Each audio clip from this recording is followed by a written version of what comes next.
Hello दोस्तों, आप देख रहे हैं डीएलवी न्यूज। हम बात करेंगे देश दुनिया की तमाम 25 काम की और महत्वपूर्ण बड़ी खबरों के बारे में। तो आप इस वीडियो को अंत तक जरूर देखें। कमेंट में ये भी बताएं ये वीडियो आप किस शहर राज्य से देख रहे हैं, और अभी तक आपने चैनल को सब्सक्राइब नहीं किया तो कर दीजिए और बेल आइकन को भी प्रेस कर लें ताकि सही समय पर सही खबरें आपके पास सबसे पहले पहुंचे। तो चलिए नजर डालते हैं आज की तमाम बड़ी खबरों पर। देखिए, पहली सबसे बड़ी खबर, कानपुर में 75,000 महिलाओं को बड़ी राहत मिली। प्रदेश सरकार ने बजट में उनकी मासिक पेंशन 1,000 रुपये से बढ़ाकर 1,500 रुपये कर दी। अब इन महिलाओं को हर महीने 500 रुपये अधिक मिलेंगे। महिलाओं ने इस फैसले पर खुशी जताई। खासकर बढ़ती महंगाई के दौर में यह वृद्धि उनके लिए काफ़ी मददगार साबित होगी। वहीं अगली बड़ी खबर देखिए, योगी आदित्यनाथ सरकार ने 2026-27 के बजट में कनेक्टिविटी को विकास का इंजन बताया। नागरिक उड्डयन और सड़क परिवहन इंफ्रास्ट्रक्चर पर 2,111 करोड़ आवंटित किए गए। ईवी बसों पर चार्जिंग स्टेशनों के लिए भी बजट रखा गया। नोएडा इंटरनेशनल एयरपोर्ट के लिए 750 करोड़ रुपए दिए गए, जिससे एविएशन हब बनाया जाएगा। इसका उद्देश्य निवेश, रोजगार, क्षेत्रीय विकास और परिवहन को बढ़ावा देना है।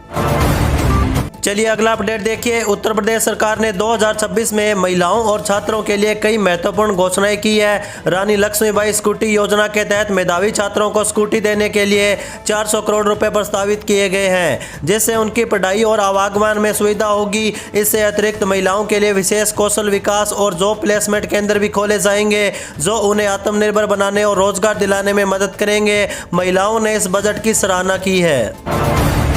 वहीं देखिए दोस्तों, देश भर में ट्रेड यूनियनों द्वारा बुलाए गए भारत बंद का असर बिहार में व्यापक रहा। पटना, कटिहार, नालंदा, दरभंगा और मधेपुरा में कर्मचारी सड़कों पर उतरे। 4 श्रम कोड के विरोध में बैंक कर्मी, नगर निगम कर्मी और अन्य संगठनों ने प्रदर्शन किया। पटना में बैंक कर्मी सबसे आगे रहे, जबकि कटिहार में NH-31 जाम किया गया। नालंदा में सफाई व्यवस्था ठप रही। प्रदर्शनकारियों ने श्रम कोड वापस लेने की मांग उठाई। इसी के साथ आगे देखिए, उत्तर प्रदेश सरकार ने 2026-27 के बजट में न्याय व्यवस्था में सुधार और अदालतों में सुविधाएं बढ़ाने के लिए 9,845 करोड़ रुपए का प्रावधान रखा। यह पिछले बजट से 9% अधिक है। इसमें न्यायालय परिसरों के निर्माण के लिए 1,000 करोड़ रुपए और 111 ग्राम न्यायालयों का विस्तार शामिल होगा। महिलाओं के विरुद्ध अपराधों के लिए 81 फास्ट ट्रैक अदालतों को स्थापित किया गया और 212 अस्थायी फास्ट ट्रैक अदालतें भी सुविधाएं बढ़ाई जाएंगी। वहीं अगली बड़ी खबर देखिए, मुख्यमंत्री रेखा गुप्ता ने त्यागराज स्टेडियम में निर्माण श्रमिकों के बच्चों के लिए आर्थिक सहायता कार्यक्रम और ग्रामीण विकास परियोजनाओं का शुभारंभ किया। उन्होंने 15,706 बच्चों के खातों में 12.40 करोड़ रुपए से अधिक की राशि ट्रांसफर की। साथ ही 2 पंचायत घरों का उद्घाटन और 37 गाँवों में 59 नई विकास परियोजनाओं की शुरुआत की। मुख्यमंत्री ने श्रमिकों के कल्याण और अंत्योदय सिद्धांत पर सरकार की प्रतिबद्धता को दोहराया। चलिए आगे बढ़ते हैं अपन खबरों में। देखिए, अमेरिकी हाउस ने डोनाल्ड ट्रंप की धमकियों के बावजूद कनाडाई सामानों पर टैरिफ को खारिज करने के लिए मतदान किया। डेमोक्रेट द्वारा लाए गए संशोधन को 219-211 वोटों से मंजूरी मिली, जिसमें 6 रिपब्लिकन भी शामिल थे। यह एक प्रतीकात्मक कदम है, क्योंकि किसी भी टैरिफ हटाने के लिए सीनेट की मंजूरी और राष्ट्रपति के हस्ताक्षर आवश्यक होते हैं। ट्रंप ने अपनी ही पार्टी के सांसदों को टैरिफ के खिलाफ वोट करने पर गंभीर परिणाम भुगतने की धमकी दी। वहीं देखिए, तमिलनाडु के मुख्यमंत्री M.K. स्टालिन ने द्रमुक और कांग्रेस के बीच दरार की खबरों को खारिज किया। उन्होंने स्पष्ट किया कि गठबंधन मजबूत रहेगा, लेकिन राज्य में सत्ता साझाकरण का कोई सवाल नहीं है। स्टालिन ने कहा कि कुछ लोग जानबूझकर फूट डालने के लिए ऐसी अफवाहें फैला रहे हैं जो सफल नहीं होगी। उन्होंने राहुल गांधी से अपने व्यक्तिगत संबंधों का भी उल्लेख किया। चलिए अगला अपडेट देखिए, केंद्रीय वित्त मंत्री निर्मला सीतारमण ने राहुल गांधी के भारत माता बेचने वाले बयान पर तीखा हमला बोला। उन्होंने यूपीए सरकार पर देश बेचने और पाकिस्तान से जोड़ने का आरोप लगाया। शर्म अल शेख समझौते का जिक्र किया। सीतारमण ने कांग्रेस पर किसानों और गरीबों के हितों का बेचने का भी आरोप लगाया। राहुल गांधी ने इंडिया US ट्रेड डील को बेतुका बताते हुए सरकार पर भारत को बेचने का आरोप लगाया था। वहीं अगली खबर देखिए, असम के मुख्यमंत्री हिमंत बिस्वा शर्मा ने दावा किया कि राज्य में चुनावी मतदाता सूची के SIR के दौरान लाखों संदिग्ध मतदाताओं के नाम हटाए गए। उन्होंने कहा कि यह केवल शुरुआत है और विशेष गहन पुनरीक्षण में नाम हटाए जाएंगे। कई नाम भाजपा कार्यकर्ताओं की शिकायतों पर हटाए गए। अंतिम सूची में 2.43 लाख नाम कम हुए, जो असम समझौते के बाद पहली बार इतनी बड़ी संख्या में नाम हटाने का संकेत है। इसी के साथ देखिए, महाराष्ट्र के मुख्यमंत्री देवेंद्र फडणवीस ने अजीत पवार के प्लेन क्रैश की डीजीसीए जांच के नतीजों का इंतजार करने का आग्रह किया।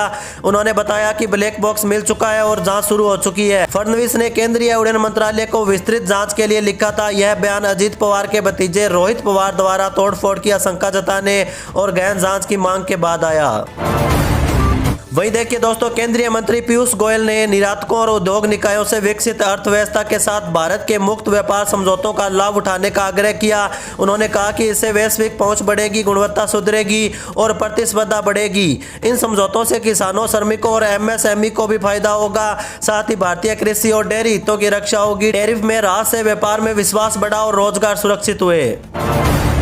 वहीं देखिए, मुख्यमंत्री नायब सिंह सैनी ने हरियाणा में 75 करोड़ रुपए से अधिक लागत वाली सभी प्रमुख योजनाओं की प्रगति डैशबोर्ड पर रियल टाइम निगरानी के निर्देश दिए। उन्होंने अधिकारियों को निर्माण कार्यों में लापरवाही न बरतने और समय पर पूरा करने को कहा।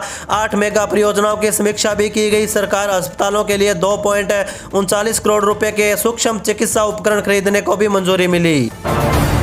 वहीं अगली बड़ी खबर देखिए, प्रधानमंत्री नरेंद्र मोदी 22 फरवरी को नमो भारत ट्रेन और मेरठ मेट्रो को हरी झंडी दिखाएंगे। मुख्यमंत्री योगी आदित्यनाथ भी मौजूद रहेंगे। यह उद्घाटन दिल्ली के सराय काले खां से मेरठ के मोदीपुरम तक पूरे कॉरिडोर पर नमो भारत सेवा और मेरठ में मेट्रो सेवा की शुरुआत करेगा। पीएम मोदी मोदीनुपुर में एक जनसभा को भी संबोधित करेंगे। यह परियोजना 30,000 करोड़ रुपए की लागत से बनी है। चलिए अगला अपडेट देखिए, जम्मू कश्मीर आबकारी विभाग ने वित्तीय वर्ष 2026-27 के लिए नई आबकारी नीति अधिसूचित की है। इसके तहत प्रदेश में शराब की नई दुकानें नहीं खुलेंगी। 305 दुकानों के लाइसेंस के लिए 22 से 26 फरवरी तक ई नीलामी होगी, जिसके लिए 13 फरवरी तक पंजीकरण करना होगा। फीस में खासकर वृद्धि न होने से शराब के दाम स्थिर रहेंगे। अधिक वसूली पर जुर्माने की राशि भी बढ़ाई गई है। चौथी बार पकड़े जाने पर लाइसेंस रद्द होगा। वहीं देखिए, योगी सरकार ने आगामी त्रिस्तरीय पंचायत चुनावों से पहले पंचायती राज विभाग के बजट में 67% की वृद्धि की है। वर्ष 2026-27 के लिए 32,090 करोड़ रुपए आवंटित किए गए। इस बजट में ग्रामीण क्षेत्रों में बरातघर, स्वच्छ भारत मिशन के दूसरे चरण, डिजिटल लाइब्रेरी, ग्रामीण स्टेडियम और ओपन जिम के निर्माण जैसी योजनाओं पर विशेष जोर दिया गया, जिससे गाँव में बुनियादी ढांचे और सुविधाओं का विस्तार होगा। वहीं अगली बड़ी खबर देखिए, मुख्यमंत्री योगी आदित्यनाथ ने आगामी त्योहारों होली, महाशिवरात्रि, रमजान के मद्देनजर कानून व्यवस्था की समीक्षा की। उन्होंने अराजक तत्वों के खिलाफ कड़ी कार्रवाई और कांवड़ यात्रियों की सुरक्षा सुनिश्चित करने के निर्देश दिए। मुख्यमंत्री ने होलिका दहन केवल पारंपरिक स्थलों पर करने, इंटरनेट मीडिया पर निगरानी रखने और ध्वनि विस्तारक यंत्रों के उपयोग पर नियंत्रण रखने को कहा। उन्होंने बोर्ड परीक्षाओं में नकल रोकने और धर्मस्थलों के पास भिक्षावृत्ति पर रोकने लगाने के निर्देश दिए। चलिए अगला अपडेट देखिए, सुप्रीम कोर्ट ने व्हाट्सएप और ईमेल से तलाक पर तुरंत रोक लगाने से इनकार कर दिया और कहा कि दोनों पक्षों को सुने बिना आदेश नहीं देंगे। हालांकि कोर्ट ने एक मामले में तलाक के हसन पर अंतरिम रोक लगाते हुए पति पत्नी को अस्थायी रूप से घोषित किया। एक अन्य मामले को मध्यस्थता के लिए भेजा गया। कोर्ट ने स्पष्ट किया कि वह धार्मिक मामलों में कम हस्तक्षेप करता है, लेकिन संवैधानिक और मानवाधिकारों के मुद्दों पर कार्रवाई करेगा। वहीं देखिए, राहुल गांधी ने लोकसभा में भारत अमेरिका ट्रेड डील को संपूर्ण सरेंडर बताया। आरोप लगाया कि सरकार ने देश को बेच दिया। उन्होंने कहा कि पीएम मोदी ने दबाव में डील पर हस्ताक्षर किए, जिससे 140 करोड़ भारतीयों के हित, किसानों की आजीविका, ऊर्जा सुरक्षा और डेटा को गिरवी रख दिया है। राहुल ने अमेरिकी दबाव में भारत के हितों को नुकसान पहुंचाने का दावा किया। चलिए आगे बढ़ते हैं अपन खबरों में। देखिए, बिहार सरकार ने प्रधानमंत्री आवास योजना के लिए केंद्र से 3,000 करोड़ रुपए की मांग की है। ग्रामीण विकास मंत्री श्रवण कुमार ने विधानसभा में बताया कि तकनीकी पेच के कारण राज्य नोडल खाता नहीं बन पाया, जिससे 9 लाख से अधिक आवास अधूरे हैं। उन्होंने केंद्रीय मंत्री शिवराज सिंह चौहान से मिलकर नियमों में ढील देकर राशि जारी करने का आग्रह किया, ताकि अधूरे घरों का निर्माण पूरा हो सके।